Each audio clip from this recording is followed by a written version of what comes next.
Hello my lovely viewers, good evening. আজকে মা তারা ব্লগসে আবার তোমাদের সবাইকে স্বাগত।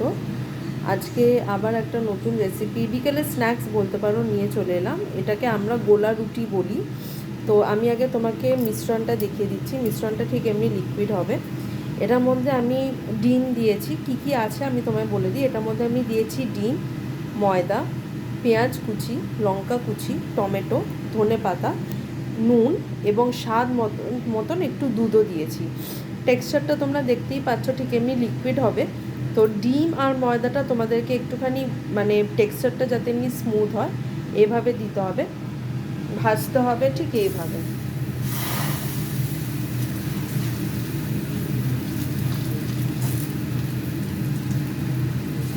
এটা আমরা প্রায় সময় শীতকালে বলো বা একটুখানি বৃষ্টি পড়লে আমরা এটা খেয়ে থাকি।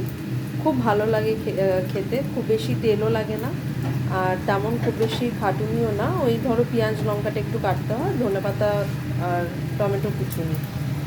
আমি কয়েকটা ভেজে রেখেছি, তোমাদের দেখাচ্ছি।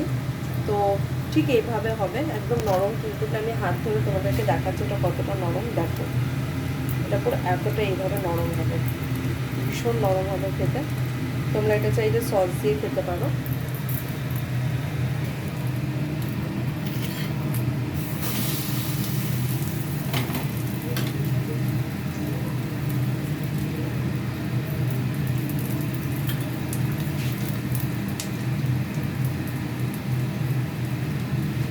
এভাবে একটুখানি করা হলে, একদম লো টু মিডিয়াম ফ্লেমে তোমাদেরকে করতে হবে, নাহলে ভেতরটা একটুখানি কাঁচা থেকে যাবে।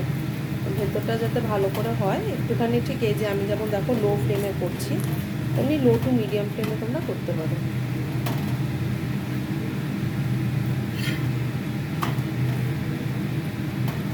তোমরা সাধারণত বিকেলে স্ন্যাক্সে কী খাও আমাকে অবশ্যই কমেন্টে জানিও, এবং রেসিপিটা ভালো লাগলে অতি অবশ্যই ট্রাই করো।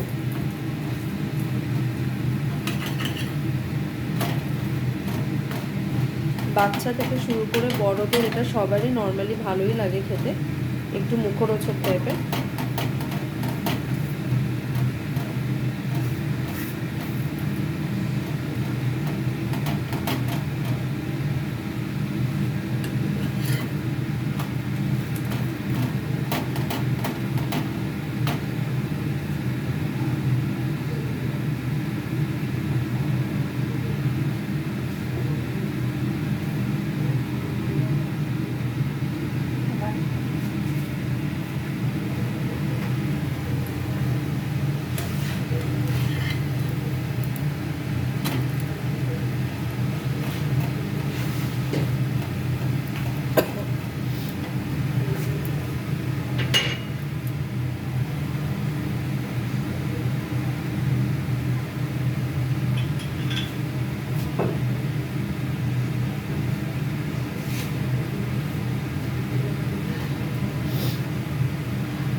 আমি তোমাদেরকে টেক্সচারটা আরেকবারও দেখিয়ে দিচ্ছি।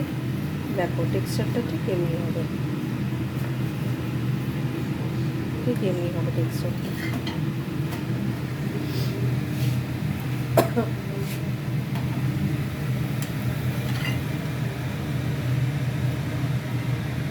তো তোমরা যে যেখানে আছো অতি অবশ্যই রেসিপিটা ট্রাই করো।